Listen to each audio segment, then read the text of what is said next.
Hey guys, welcome to another stream talking about cabinet vision. So it's been a couple weeks since I did my first one, so hopefully I can make some improvements based on you guys' suggestions. Thanks again for the contribution in the comments on the last one when we talked about MDF doors. I had a blast and received a lot of follow-up comments and emails, so I'm glad to hear that it was useful. So looks like we have a couple people joining already. That's amazing. Thank you for taking time out of your day. I'll try to make sure that whether it's in 30 minutes or an hour or hour and a half, I'll try to make sure you get as much value as possible out of this. For those of you who don't know, my name is Myron Whitmer. My company name is Cabinet Explorer. For the last 2 years, I've been helping cabinet shops be able to better understand and utilize cabinet vision. So most of my day-to-day activities are writing custom UCSs, doing construction-related stuff, and making stuff work nice in cabinet vision. So I've been doing it full-time for 2 years and part-time for the past 8 years. So I know a lot of the little quirks and annoyances and the good stuff about cabinet vision. So, like I said, my main business is consulting, but as you know, my time is limited and I can only help a handful of shops really. And so doing videos like this is one way that I like to be able to, really help a broader audience of people understand cabinet vision. And I'm passionate about teaching that, partly because I have learned to know it well. And for those of you who are interested, I do also have a little shameless plug here. I did release a course last month called Zero to Hero. So if you're interested in going a little deeper, you should definitely check that out. But for today, we are talking about shaping and constraining. And honestly, for the first several years I used cabinet vision, it was very mysterious and random on when it worked. I remember early on when I would try to create corner cabinets, sometimes I would spend all day trying to make it like hold its shape and like as I stretched the width, that the face sized correctly. And it was very frustrating because, you would change the width and the parts would just blow up once you tried to put a shape on it. So for those of you who are not familiar with cabinet vision and exactly what constraining means, we're going to kind of dive into what that is and why we need constraints. And then the rest of the time, honestly, I don't have a totally planned out agenda. What I hope to do is go through several examples like corner cabinets, maybe shaped rails. And if you guys have suggestions, definitely put them in the comments because try to catch me off guard. And I think that's where the best lessons come from is when you guys make a suggestion, we work through it together, and you can kind of see my approach in doing some of these things. So I'm going to jump over to cabinet vision, and like I said, we're going to start with kind of a simple explanation of what is shaping, why we need it, and when you should make things parametric and spend the time making it, putting constraints on it. Before we dive into that, can everybody hear me okay? If you're having any trouble with the audio or anything, let me know so I can get that corrected because I am a rookie live streamer. Okay, so I'm going to go ahead and jump in, and again, feel free, just like last time, use the comments field. Let's make this an interactive lesson.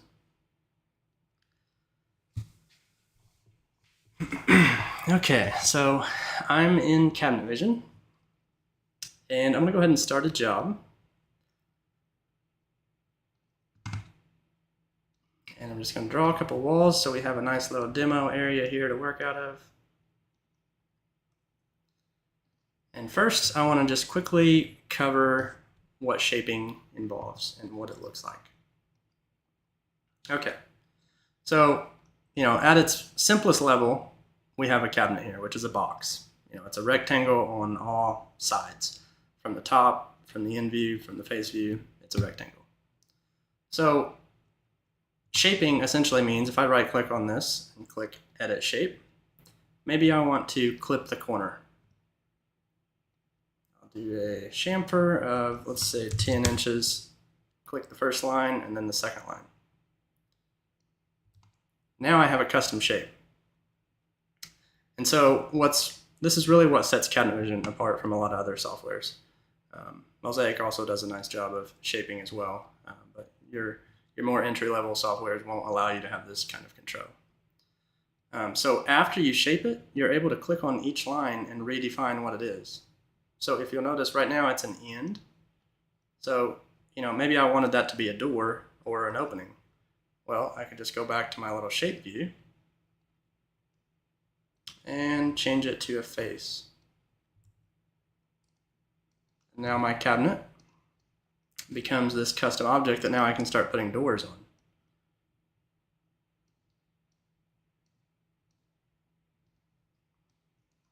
Right? So, and things will start to act a little strangely as you shape things. Okay, but that, in essence, is shaping. And the actual shaping itself is not that hard, right? I mean, you click Edit Shape, and yeah, it takes a little bit to get familiar with the CAD lines, using the offset, using the chamfer, the connect tools. There's a little learning curve there.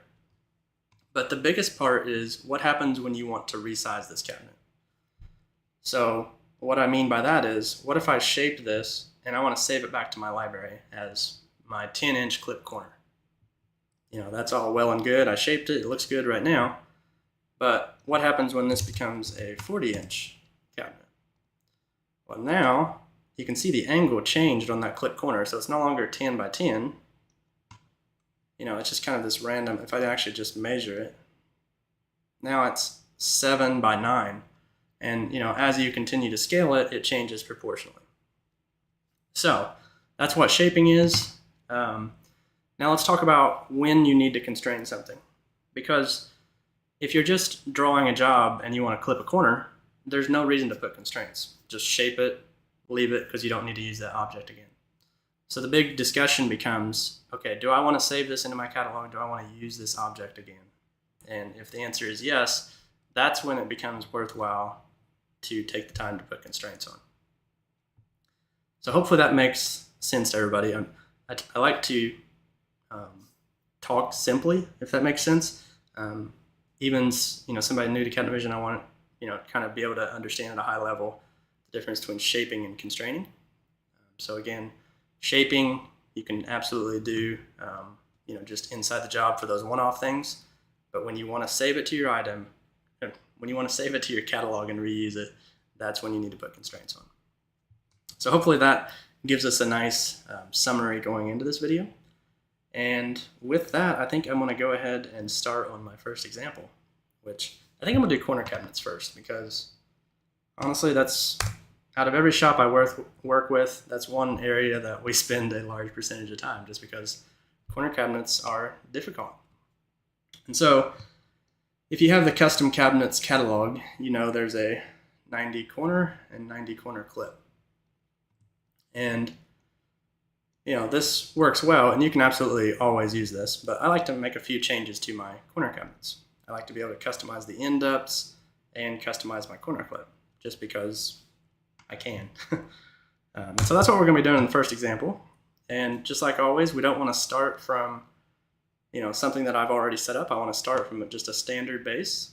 That way you can replicate this at home if you want to, or at the shop, at the office, wherever you're at. So again, nothing special starting. We're just going to grab the standard base out of our custom catalog. And I want to go ahead and make this 36 wide by 36 deep, just so I have a starting point. And before I shape it, I do want to go ahead and add a couple attributes. So again, what I want to be able to control, let me just go ahead and pull that 90 corner so we can reference it. So what I want to be able to control is, if you have, say you have an 18-inch cabinet on the left here, I want to be able to control the left end depth and the right end depth independently. And then I also want to be able to control the clip, because sometimes I might want a 4-inch clip, other times I might want a 10-inch clip. It's just going to vary. So, like a lot of these videos, we'll kind of jump into a few different areas of CAD Vision. Right now we're going to go ahead and add the attributes on the sidebar so that we can control those. So I'm going to right click, go to Properties, switch to the Parameters tab, and click Add. So I like to give it, just business name or else your initials. That way when you go through the object tree, you can see what parameters you created. So I typically do like some type of initials and then underscore. And then I like to do a descriptive name so that while I'm in the object tree, I can see, kind of what this parameter is talking about. So I'm going to call this corner clip. And right now this would just be a standard parameter. It would be visible in the object tree, but it wouldn't be on the sidebar. So I want to switch it to an attribute. And when I change it to an attribute, it opens up the description field. So now I can type in corner.clip. And I'll just default this to 5 inches. Okay, now what did we just do? You'll notice when I'm clicked on the cabinet, you can see that corner clip is an option and it's set to 5. Now I can change this, which does absolutely nothing right now, but we're going to use that here in a second when we go into shaping. Okay, let's go ahead and create the other two. So I'm going to go back into parameters. And again, CE corner, and I'm just going to call it left. And if you're new to creating attributes, the name is totally unique. You make that up depending on whatever is readable to you. There's no certain format other than good practices that you have to follow. And same thing with description. I just like to kind of start with the high level category and then describe what I'm asking the viewers to enter here. I'm going to actually put depth first. And so the reason I put depth before left is because it sorts alphabetically on the sidebar, and I just like the depth settings to be together. So I'll default that to 24. And then I'm going to go ahead and add the right one. And this will be our last attribute that we need. So corner right, depth right. Okay, cool. So you can see them on the sidebar, and if I go to my object tree, I can also see them here. Now, before I go in to start shaping, I'm just going to go ahead and copy each one of these because I will need these names. And I am not good at memorizing stuff, so I'll forget if I don't put them on my clipboard. Okay, so having done that, we're ready to start shaping. So let's go ahead and get the general shape. So I'm going to click Edit Shape. And then we're going to make a few things here. So we're going to offset, let's do 24 inches this way, and offset 24 inches this way. And then I'm going to get my Trim Delete tool out, and we'll clean up the extra lines. You can hit check and you see everything turns green. That's great. And then for my clip, I'm just going to go ahead and do I'm just going to offset. So there's a couple ways you do it. If I use the chamfer tool, it'll make it 5 inches across, like the diagonal. But really, if I type in 5 inches on my clip corner, for my example, I want it to be 5 inches from the corner, not the actual diagonal measuring 5. So I'm actually just going to offset 5 inches back here, and then draw a line. And then get my Trim Delete again and clean up these extra lines. Okay, so let's go ahead and go back. Now when you first shape something, it's going to try to assume what you wanted.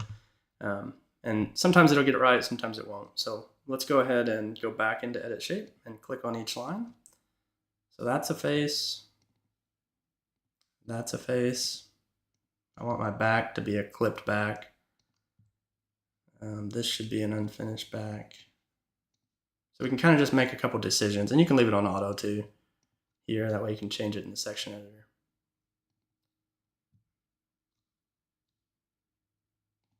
Okay, so we have our two faces on the front. We have our left and right end over here. We have an unfinished back on the two ends, and then we have a clip back. So let's go see how that looks. Okay, and my construction is kind of weird. I think I'm on frameless. Let me just switch to frame. It's still kind of weird. I'm using kind of a stock version of Cabinet Vision, so the construction looks weird. Okay, but that in a sense, is a corner cabinet, other than, we would have some tweaks to do. But this guy is not smart yet.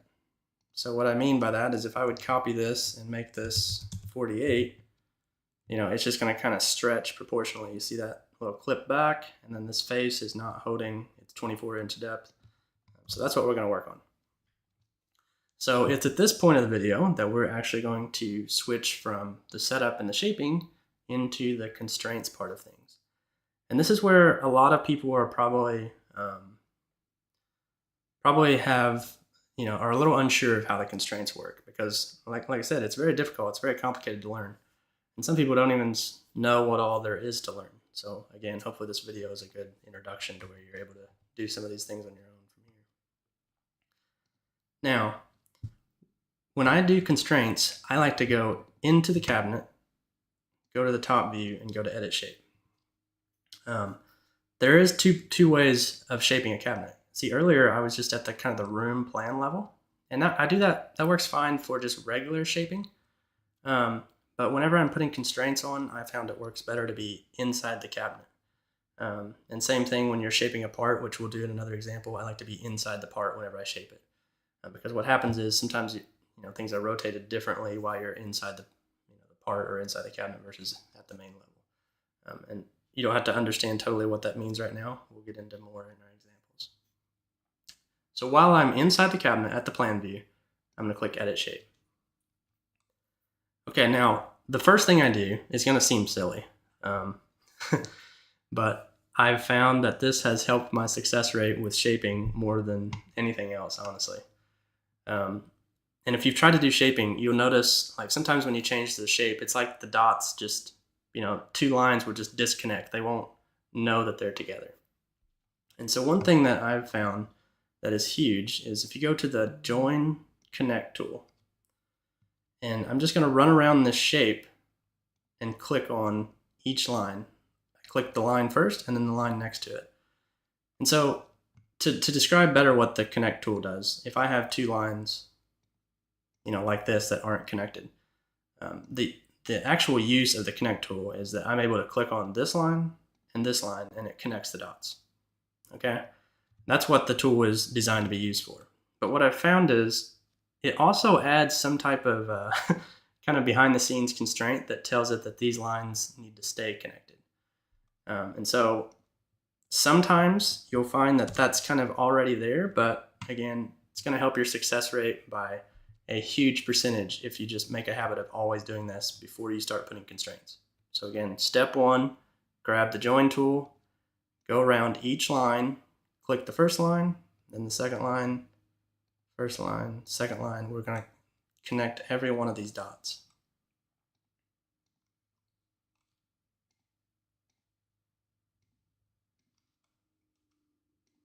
And then sometimes you forget where you started and you end up going around twice, but that's okay.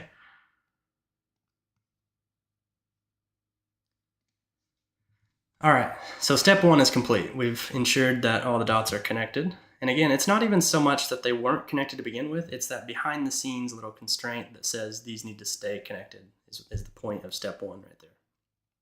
Okay, step two, we need to identify our X and Y constraints. And so what this means, if you're not familiar, Y is the vertical axis. Oh, my mouse is...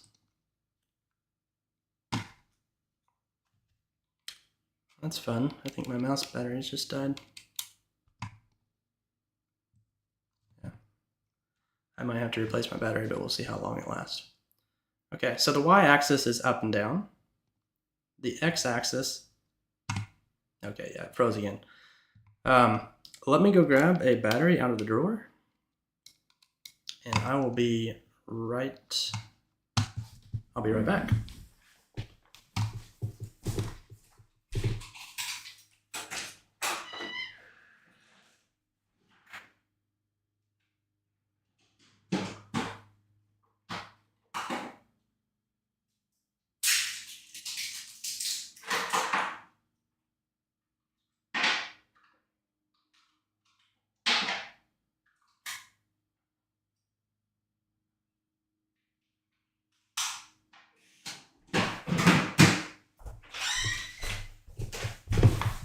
Okay, what are the odds of that? Change your mouse battery once a year and it happens while you're live streaming. But anyways, that's okay. Okay, so again, Y is up and down, X is left to right. And so our first constraint, and I'm just going to ease into this topic of constraints, but our first constraint is going to be the X-axis and Y-axis constraints. That's step two after we connect. And what that constraint is going to do is it's going to, if I give it an X-axis constraint, That's this one right here. That's the x-axis. If I give it an x-axis constraint, it's going to ensure that that line always stays exactly horizontal with where we're at. It's never going to do something like this or like this. And so that's a part of every shape that I constrain, is the x and y constraints. So let's go ahead and do our x's first. So our constraints are found up here. This is our shaping tools, and then this little column right here under dimension and logical is the constraints. So again, I'm going to start with the x constraints. And any line that is intended to be horizontal, I'm just going to click on it, and you can see it gives me a little, gives me a little marker. So I'll do that everywhere that I see a horizontal line. So in this case, I have 3, right? Now I'll switch to the y-axis, and we'll put one here, here, and here. Okay, now before I move into the length constraints and some of the other constraints, I'm going to hit return and save that shape. Because that way, if I mess something up, I can at least get back to here and I'm ready to start again. Okay, now we're ready to get into the more advanced type of constraints, and that's our dimension constraints. So let's think about a couple things that we know. The most obvious ones that come to mind is our left and right depth, right? Remember back here on our sidebar, we have 24 inches on the left and right. And so if somebody changes this to 21, obviously I want this line to be 21. So let's do that first thing. So this time I'm going to go into a dimension constraint and go to length, and click on the line and just kind of drag it down. And instead of a value, we're going to do a formula. And I'm going to go ahead and hit Windows and V to pull up my clipboard history. Super valuable if you're working with multiple formulas. And then this would be corner left, because when we're looking at the cabinet, that's kind of the left end. And then you can hit test to make sure you got the right thing, and it's set to 24. So that's good. And now let's go ahead and do corner right. Okay, cool. Now, I like to do constraining in steps. What I mean by that is I don't want to assume that I need all of these, but instead we'll just kind of go back and do them one by one. And we'll kind of see what still needs constraints. Now, one important thing, before you try to resize it, make a copy of it, because otherwise you might lose your work. So I just right click and copy my cabinet, and then I'm just going to try to resize this. So if I change the left depth to 21, you can see that changes. I can make this 30. That's all well and good. You see how simple that was? We literally did 3 steps. We did the connect tool, we did x and y constraints, and then we put the 2 length constraints. Now we're not totally done, because if I would change the overall width of this cabinet to 42, you can see I still got some bad stuff going on back there. But just with what we already did, you can see, I'm holding to my 24 inches on the 2 ends, which is excellent. So again, do it in steps, because you don't want to over constrain. It's just like, for those of you who do rendering in cabinet vision, you don't want to add more lights than necessary. And it's the same situation here. Adding more constraints than you need just complicates it, and it's harder to troubleshoot what's failing. So verify one step at a time. We can always go back into the original cabinet and continue adding. Now, this one's going to be a little bit different, because what I want to do is I want to be able to say, from here to here needs to be 5 inches. I think that's what I'm currently set at. Whatever I put for my clipped corner. But you can see there's not a line to snap to, because this length constraint has to snap, to an entire line. So, it's going to come out straight from whatever line I click on. So the length constraint is not the right one for this case. And just FYI, length is the most common one after the x and y constraints. You'll use that 90% of the time. But what I want to use in my case is ortho distance. So what ortho distance is, it allows me to pick a distance between 2 points in a straight line. So for example, if I click on this dot and then click on this dot, you see how it's like keeping a straight line. Whereas if I use regular distance and did those same 2 dots, it would be talking about what's the distance between those 2 points across the diagonal, which, sometimes is valuable. Sometimes you do want that, but the second most common constraint you'll find yourself using is this ortho distance. I don't think I've ever used distance by itself, just because most times whatever I'm measuring needs to be in a straight line. So let's click on ortho distance and click on my first line and my second line. And you'll find sometimes it's a little bit weird with which way it snaps. So like right now, it's wanting me to measure this way, which I'm going to go ahead and set. But what if I wanted to measure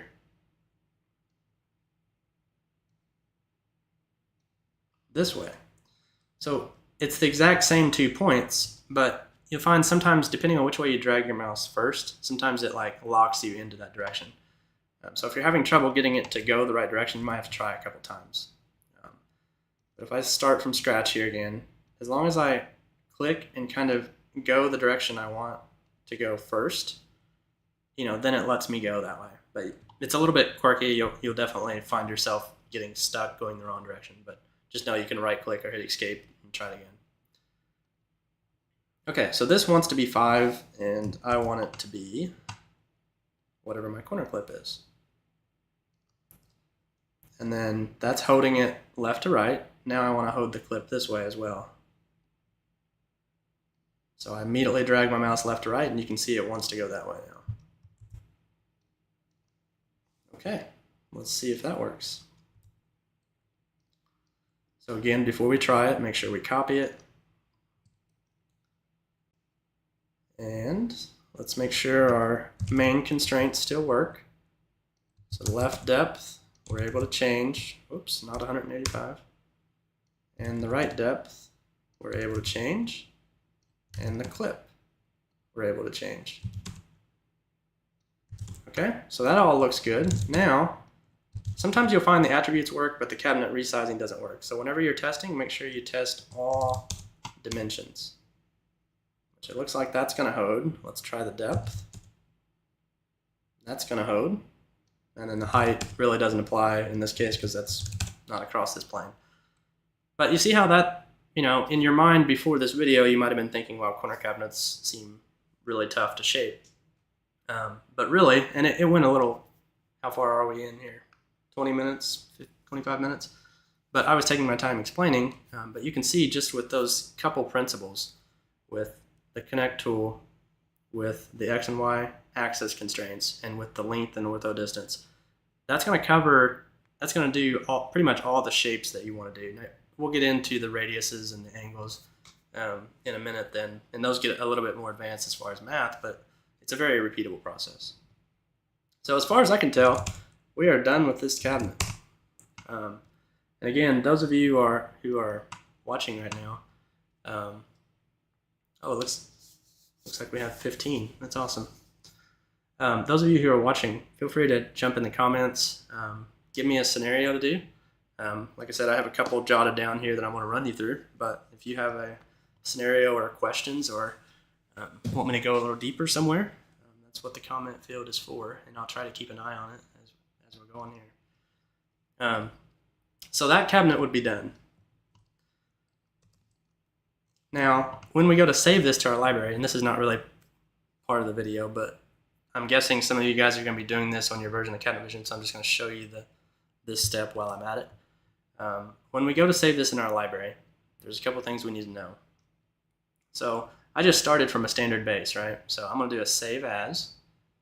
I'm going to put it in custom cabinets. I'll just put it in base. And Myron's new 90 corner. Okay. So when we preserve something, it means we want to keep what we had. Now there's one thing that we absolutely must preserve in order for this to work, and that's the attributes. If I don't check this box, I would lose these 3 attributes, and therefore the shape would break because it doesn't know how big to be. So if you guys are doing this on your own computer, make sure you preserve the attributes. Now a lot of times on a corner cabinet, I would preserve the depth as well. That way it comes in as 36. But then everything else, you want it to be able to, I don't like to preserve more than is necessary, because then your room, default heights and default depths don't work if you make a habit of always preserving everything. But in this case, I would just do depth and attributes. And then, very important, we want to make this a corner 90 instead of a standard base. So we'll say corner 90, and then you can leave it on the floor. And you can turn on this snap to corner. I personally like to leave it unchecked. That way I can drop it anywhere and just use the position parameters to move it to the corner. Sometimes it's hard to drop it if you check the corner thing. Then we don't need any preserves here. So let's go ahead and save that. And probably not a bad idea, before you delete the original, just go pull your new cabinet out and make sure it actually functions. Make sure the attributes still work. Yeah. Cool. Now what I was talking about with the snap to corner, if I had checked snap to corner, I wouldn't be able to drop it right there. It would force me to drop it in the corner. So that's just kind of personal preference, but I like to leave that unchecked. Okay, so I think if you guys are all clear, I'm gonna call that good on the corner cabinet example. Again, feel free to let me know if you have any additional questions. Next, I think I want to do a shaped rail. What I mean by that, let me make sure I'm on face frame.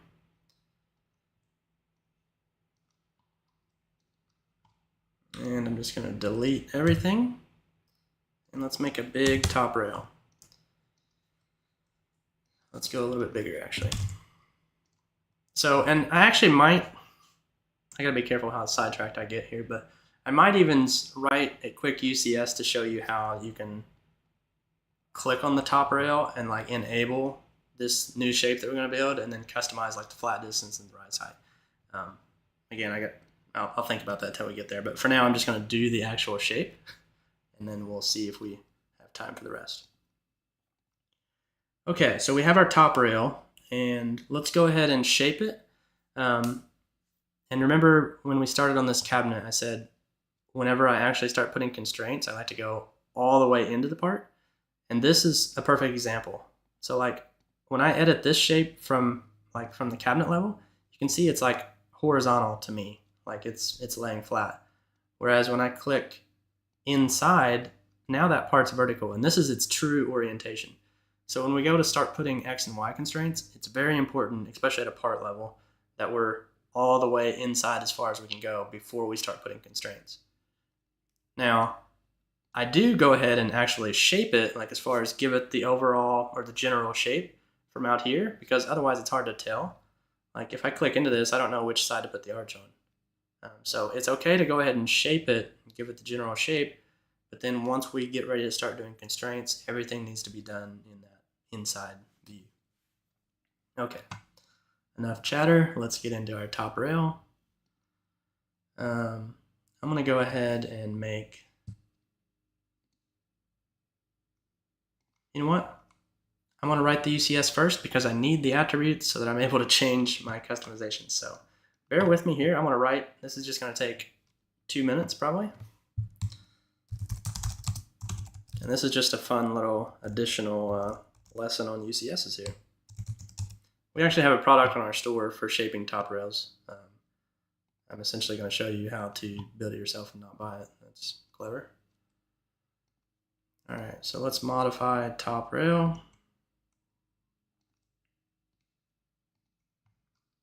All right, so you remember how in our corner cabinets we were adding attributes to the sidebar?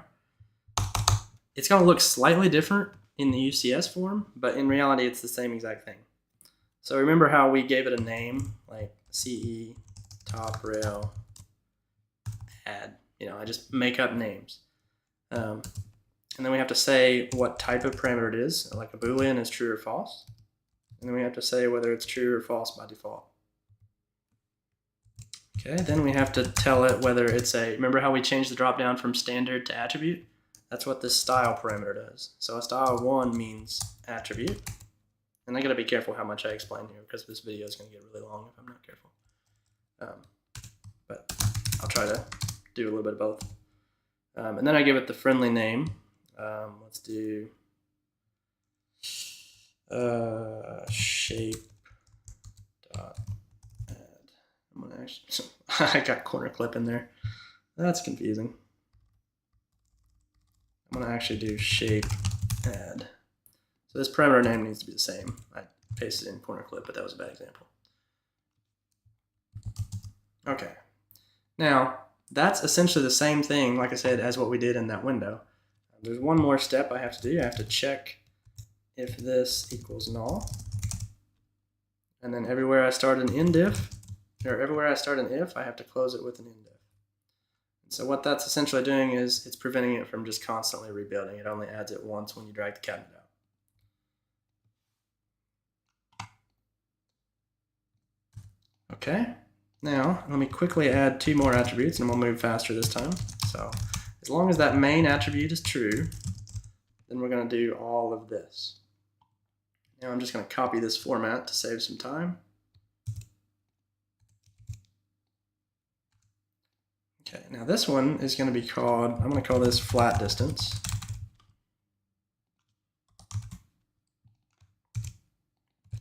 And this one is not a Boolean or a true or false. This one is a measurement.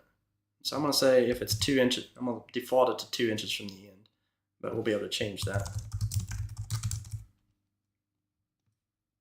And then let's do rise height. Now when we're doing a shape like this, there's a couple of different ways we could do it, because you could have them type in the radius or something like that, but I think rise height is a little easier for the user to understand. And what I'm showing you here, this is not things, if you were just doing this one-off at the job level, there's no point in going into this much detail. But what we're doing here, like with attributes and shapes, is we're making it super easy for people doing future jobs just to be able to click on a top rail and make this custom shape. And there might be some of you scratching your head right now trying to figure out what I'm doing, but you'll see it come together here in a moment. I'll make the rise height 3. Okay, and then one important thing is, so I said if the main attribute is true, it adds these 2 attributes. Otherwise, if it's not true, then I want to delete this and delete this. Okay, cool. So let's go see what we did. When I click on the top rail, I have an attribute. I enable it and I see 2 attributes.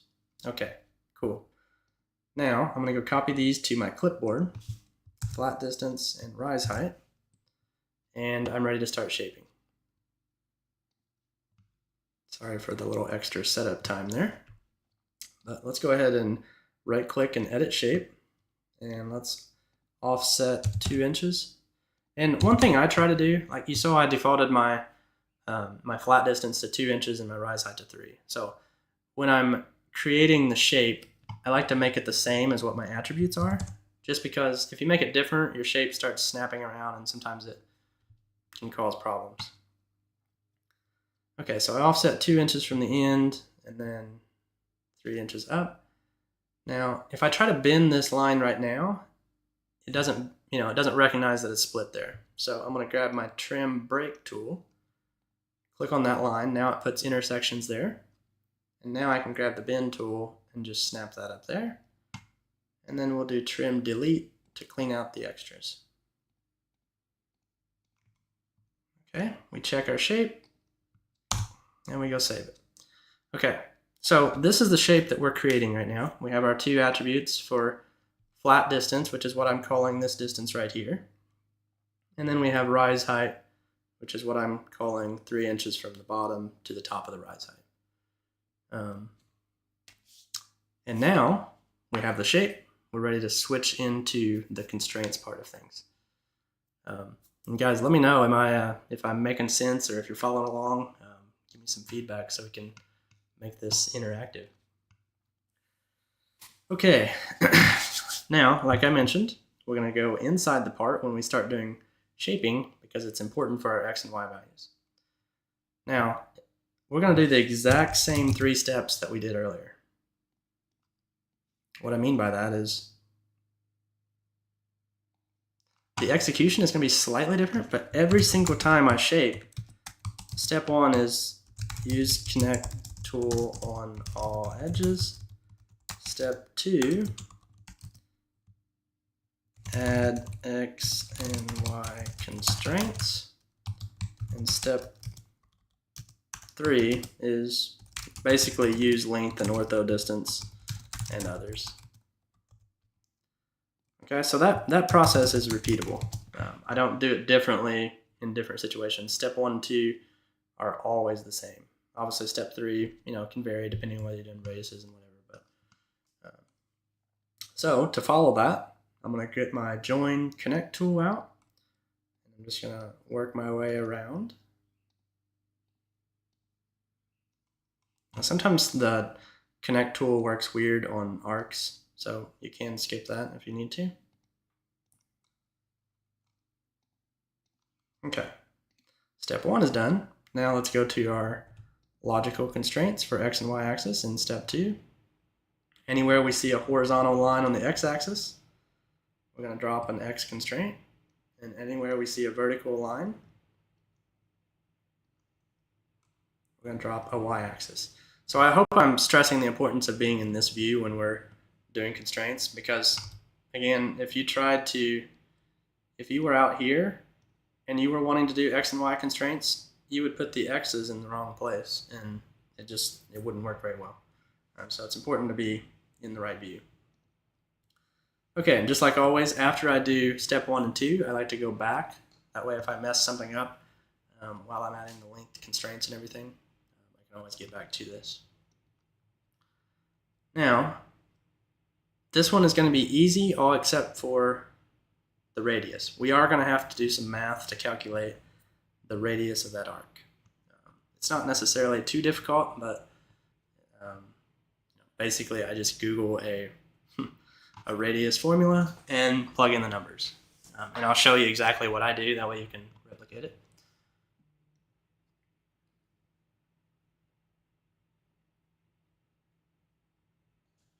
Okay, sorry about that. All right, so let's go ahead and identify a couple things. The first thing that I see that I want to do is these bottom little flat distances. I know exactly what those need to be. That needs to be the attribute that I called it. This time I can use a length constraint because I just want that entire line to be equal to my flat distance. Now, it's important that the attribute exists. So that's why I had to write the UCS first and turn it to true, because I need this attribute to exist when I'm putting the constraints on. Now, we do have a couple options here. There is a constraint called equal length. I could technically say this is the same length. Personally, I've found I just prefer using all length constraints. Not all length constraints, but you get the idea. Like, I would just as soon do 2 length constraints as using some random thing that says match the length. If I have an attribute for it, it's just as easy. No reason to overcomplicate things. Okay, so let's go ahead and just see what happens here. So all I did was put x and y constraints, and then I told those 2 little lines what to do. So now, just like with the cabinet, I'm going to go ahead and copy this. And this is probably going to change my original shape to, I don't think I have a way around that. That's fine. We'll see what happens. Okay, so flat distance is working already, right? That's nice. Now what happens if I try to change the size of the part? Okay, that's working. Okay, so pretty smart, right? The only problem is I don't have any way of controlling this rise height. So that's really the last step here. Now, let me see if I can find... Oh yeah, I left it out. Okay, so I literally just Googled like how to find the radius from a chord length.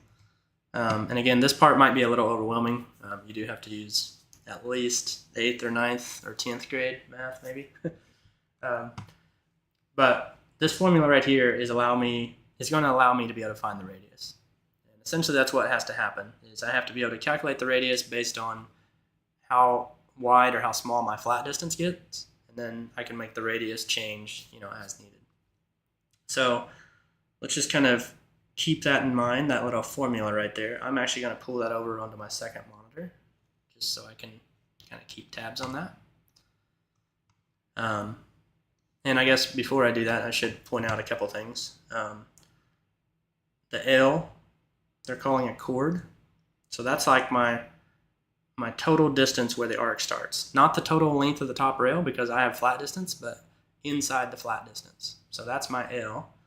And then we have height, which is going to be our rise height. You can see H in the little graphic there. So again, just to kind of make that a little more obvious, this is L, and that's R. Okay, so I have to kind of substitute those values in that formula. All right, so let's go back into our shape and we'll start building this formula. And this time we're going to use the radius constraint, which we haven't used so far. It's really hard to add the radius to the arc. You notice it doesn't highlight out here. You have to kind of get closer to the ends, and then it'll let you. Sometimes constraints are just weird. Let me back out and try it again.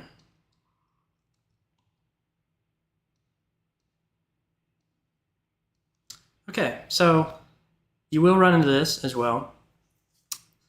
Sometimes the constraints like overlap and like don't allow you to add new ones. So I'm actually going to delete this flat distance and then see if it lets me snap on there. Especially when you start getting more and more length constraints, you'll see that it's getting a little harder to snap new constraints in. But let's delete that little one and put radius on here now. Yeah, there we go. Okay. So again, I kind of just clicked on that little side of the arc right there. So it's telling me that my radius is 23 and 17/32. Or actually, let me switch to decimals just so I can better replicate this. Just snap my radius constraint back on here. Okay, so 23.54. So sometimes what I'll do is I'll get a calculator out and kind of run through it just to see if I'm doing the same thing. But anymore I pretty much just type in the text field and just test it as I go. But I know that I want to come out to, well, actually I don't really want to come out to 23.542 because I don't think this is 3 inches anymore, is it? Yeah, it is. Yeah, it's 3 inches. So if that's 3 inches and my attribute's 3 inches, then yes, I do want to match it. So I know I got my formula right if it matches what shows up here. Sorry about that, I had to go back and forth. Yeah, so my go with this formula is to come out to 23.542. All right. So let's start with doing the length of the chord squared. Okay, now I don't have an attribute that tells me exactly how long this is. And again, it's not just the length of the part because the flat distance are out of it. So what I want to do, I want to do dy. The top rail is 27 inches long. If I just do dy with nothing in front of it, that gets me the total part length.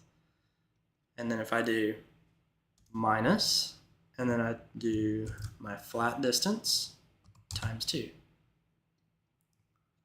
Okay, so 27 minus flat distance times 2, that takes off 4 total inches and gets me 23. That's perfect. And I want to square that.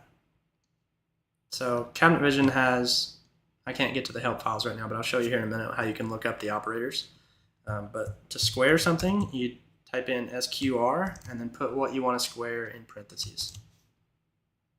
Okay, so it's kind of like a little command that you enclose in parentheses. Square root and sine and cosines are all examples of the different operators you can do. And again, don't get too overwhelmed with the math because Google and ChatGPT are your best friends on stuff like this. Okay, so we have L squared and then divided by 8 times our rise height. So is this divided by? Yes. So all of this divided by 8 times rise height. Okay. And then that entire segment will get added on. Now, parentheses are really important in an example like this, because if I wouldn't put parentheses, order of operations would make that divide before it added, and we don't want that. So let's enclose everything we have so far in parentheses. And I wish this text field was a little longer, because it's kind of hard to see what you're doing. One thing that I will do from time to time is, which I like to write it in here, that way I can test it, but sometimes I'll actually kind of paste it out here so I can see what I'm doing, which it's annoying that it's spell checking, but I think I'll do it here just so we can kind of see what's happening. Okay, so all of this, that's the left side of our equation over here. All of that gets added to rise height divided by 2.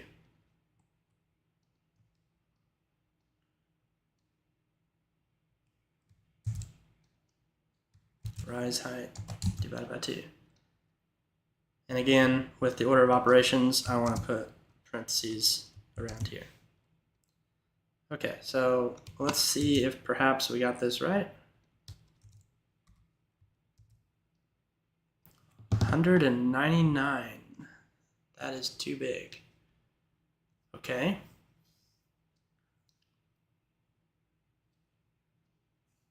Let's see here.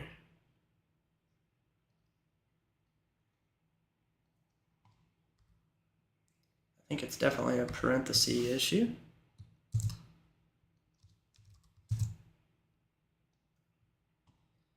Okay, let me track back through this. This is the part of doing it live. You get to watch me try to troubleshoot and figure out what I did wrong. All right, so the square of the chord length, which is dy,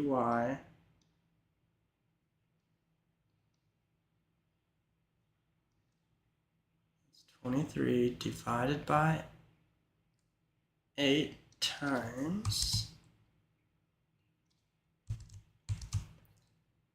Okay, wait, I think I might be getting somewhere. I'm gonna see if this works, and then I'll back up and explain what I did wrong. There we go, 23.54. Okay, so if we undo, I didn't have parentheses around this part. And so what was happening was, this was dividing by 8 and then multiplying that whole thing times the rise height. So the parentheses are absolutely critical. And that's probably the hardest thing with some of these equations, is getting the parentheses in the right place. Because you see, my actual numbers didn't change. It was simply, again, the parentheses that's kind of changing the order that things happen in. Okay, so that's a little bit more of an advanced example, because radiuses are one of the more difficult things to do, but you can see that if you get the formula right, it's not too difficult. So now I have a beautiful working shape.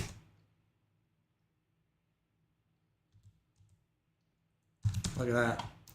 And if you are willing to dive in, one moment here.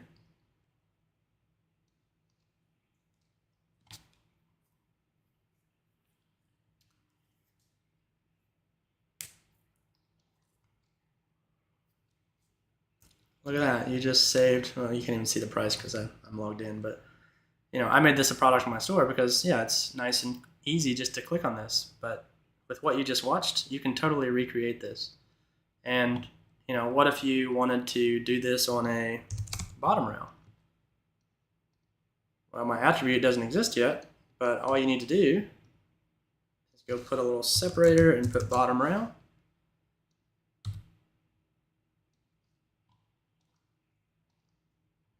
And then now you should have an attribute on the bottom rail, which adds the attributes, but there's one more step in order to make the UCS work.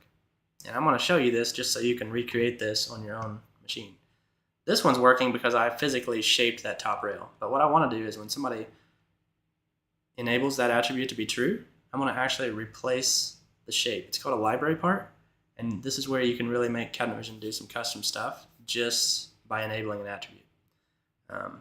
A lot of UCSs that I use involve library parts. So you're going to see just a little snippet of how that works in this example. So we're going to right click on our top rail that we've shaped. This is the one that has, all our constraints. That's all well and good. I'm going to right click and go to Save to Library. And you can put it wherever you want if you have multiple catalogs, but I got some random ones here. I'm just going to call this Shaped Rail. I don't really, if you're going to be cutting it, you can hit Output, but most times you're not. On the store, I actually add a little plywood part that adds a template so you can cut it and then just use a router to cut it out. And you can do that on yours if you would like.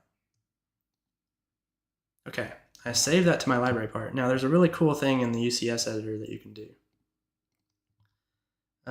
And to show you how to do this, I know that I could just type in, library part and then write the path, but I'm going to show you an easy way to find it so you can do this using the wizard. So I'm going to say modify, and we'll just say top rail, and then go toward the end. It's one of the last ones. You check this library part, and then it gives you a list. And if I do custom cabinets shaped rail, that's what I just created. Now this gives me the snippet. You can ignore that AZ there, but this little snippet is what's going to replace the top rail with this library part. So I'm going to just steal that by copying it and head over to our UCS. Now this is important. I don't want to just put it here, because if I would do that, every single top rail and bottom rail would get that new shape, and we don't want that. Instead, we only want it inside of this little if statement, and hopefully you can see by my indenting, but if this is true, it's doing all of this. So as long as I keep that little snippet in here, it'll only do it whenever the attribute's true. And I wrote this pretty quick, but normally I like to put little comments.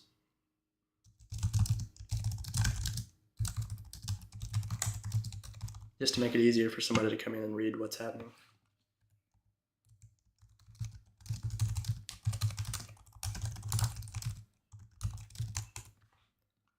Okay, now let's do a brand new cabinet just so we know that it had nothing to do with what we were shaping earlier. And this is where stuff really starts getting good. Because now every single top rail, any job, wherever you are, you have this attribute. You can turn it on, you can customize it. And this is where stuff really starts paying off. Because yes, the first time you do that, it will take you a little while, just to figure out, okay, the shaping, the constraining, saving as library parts, the UCS, and it feels like a tremendous amount of work. But think about, how many times you actually edit the shape of things and how many different use cases there are for this. Maybe, well, I'm not just going to go into all the different examples, but there's a lot of ways that you can use different shapes, and especially when you're able to key in information that makes the shape smart.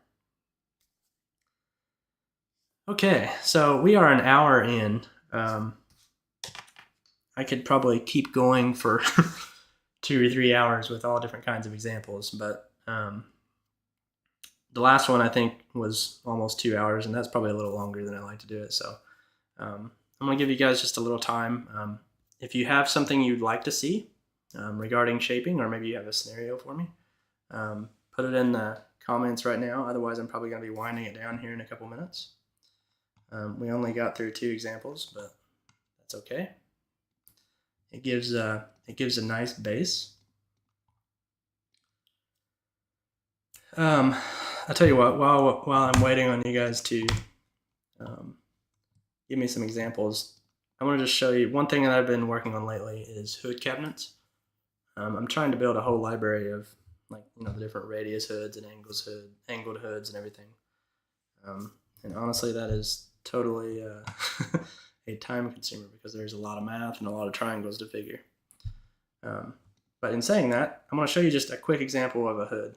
And I'm not going to totally build the hood. I'm just going to kind of show you some of the workings that go into some of the stuff. So let's just say we got a 30 by 36 inch and 20 inch deep hood. And I'm just going to delete this. And maybe I just want to make like, maybe it has a little box on the bottom and the top is angled back. Let's just do a simple example. So, previously on the corner cabinets, we edited from the top, and then on the part thing, we edited from inside the cabinet, from like the face view. But this time we're going to do it a little bit different. We're going to edit the cabinet from the end view. And I'm just going to create two quick attributes.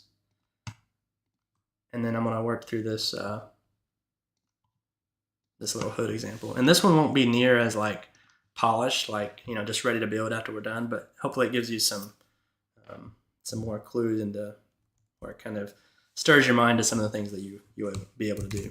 So I'll just call this hood bottom height. We'll say we'll do an 8-inch bottom. And notice how similar this is to what we were doing in the UCS on the top rail. You can see the comparisons. Obviously it's a different window and it looks differently, but we're behind the scenes doing the exact same thing. Where am I at? Bottom height, top depth.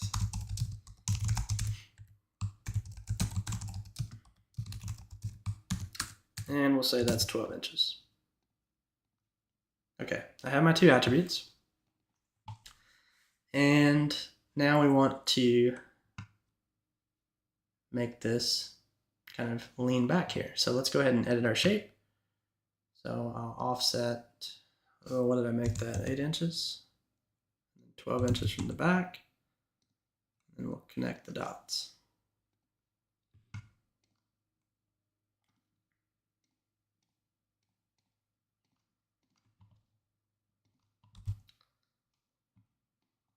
Okay, and this is just a front angled one. I'm going to keep it really simple because it gets super advanced when you start getting into the scooped and multiple sided things. And I don't have time for that in this video, but again, this is just an introduction to what's possible.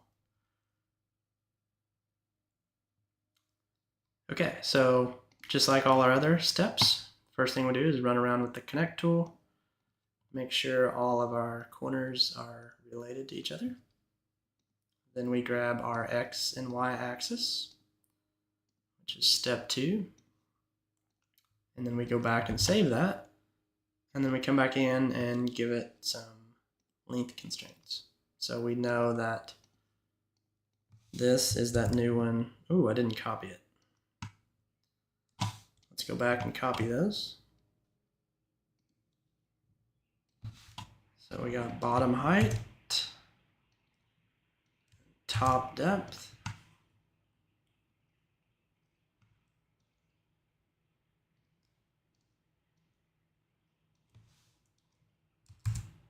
okay, and you can check if that's true, and then you get a 12, that's great. And then down here we got bottom height. I use Windows and V to pull up my clipboard history and grab bottom height. Okay, just to make this look a little more reasonable, let me just put panels on here. Let's do blank panels. Yeah, that's fine. Okay, so now if this worked, I should be able to customize this height however I please. So, sometimes things that, okay, I see we have, wood. Yeah, I did forget to put my flat distance on the right end. And sometimes the shape will hold, but yeah, I should go back into my, actually I'm going to show you that fix. So Wood Artisan, he wrote that I forgot to put remember how I deleted my flat distance constraint in order to be able to put my radius constraint on? And that's a really good note, so I'm going to show you how to update that. We're just going to do a total sidetrack here, but it is valid because honestly, the whole reason, even after 8 years of working with cabinet vision, I don't get things right the first time. 90% of what we do in cabinet vision is troubleshooting, honestly, and correcting things. So this step of, discovering what's wrong and being able to go back in and fix it is very important. So if I go to the top rail, if I turn it on and change, see how that's no longer 3? It's still 2 inches. So that would be a major mistake to leave. So let's go back into our library part, pull out our shaped rail, go to edit shape, and let's put our flat distance right on here, and should still have it in my clipboard. Yeah.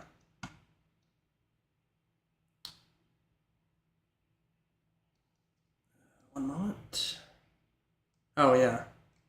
The attribute won't exist here. I need to put that on and just save it back to the library.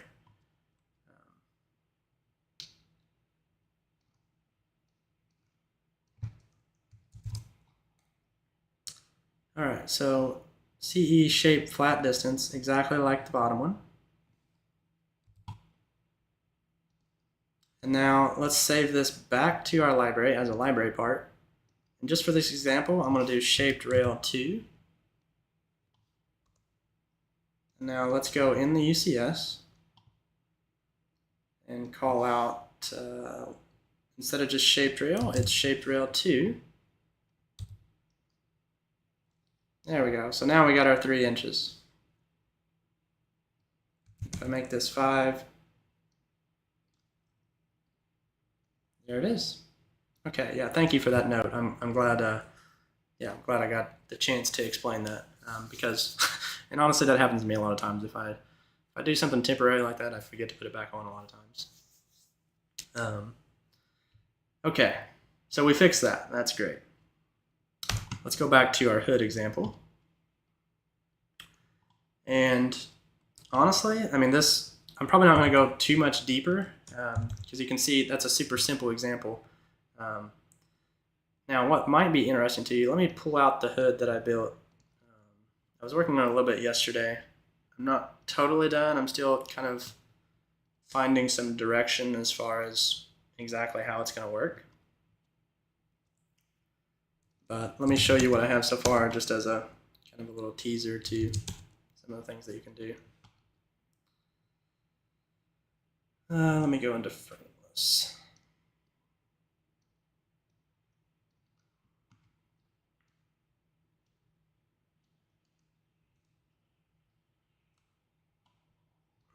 Okay, I'll tell you what. And I'm going to close with this then, but I'm going to show you this angled hood as the last part of it here.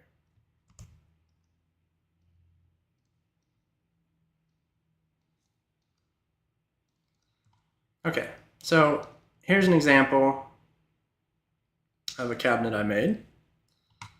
And again, this is the simplest of the whole series. There's going to be the scooped hoods, the ones that slope both directions, the ones that have the chimney on top. I'm going to have a whole library of hood products, but you can see already that this works. And this just gives you an example of if you take the time, you can really build some nice products. If I don't want any trim, or maybe I want to do the little strapping on the front, and then maybe I want to put the strapping trim around there instead of the block trim. And I have the trusses built out inside so that it's easy to lay on top. I have the routes where they're resizable. So if I change this bottom cutout depth to 15, the trusses get bigger to be able to support that. And there's so many things go into something like this. And I tried to make dado constructions everywhere, so everything just kind of slides in and is constructed well. Now the mistake some people will make is they'll try to do something like this first. And I'm a big fan of testing yourself and, learning as you go. But, a project like this, even it takes me a long time too. So, start with the quick wins, like, your shaped toe kicks, your shaped top rails, your different types of cabinets that are shaped.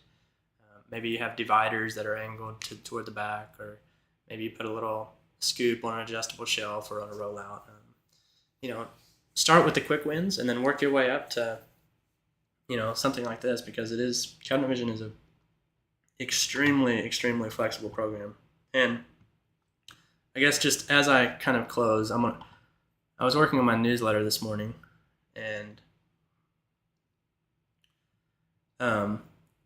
just the thought of learning. I remember this has probably been 6 or 7 years ago. I was at IWF, and I forget all the details, but somewhere or other, and I'd already been doing training for a couple years, helping other shops.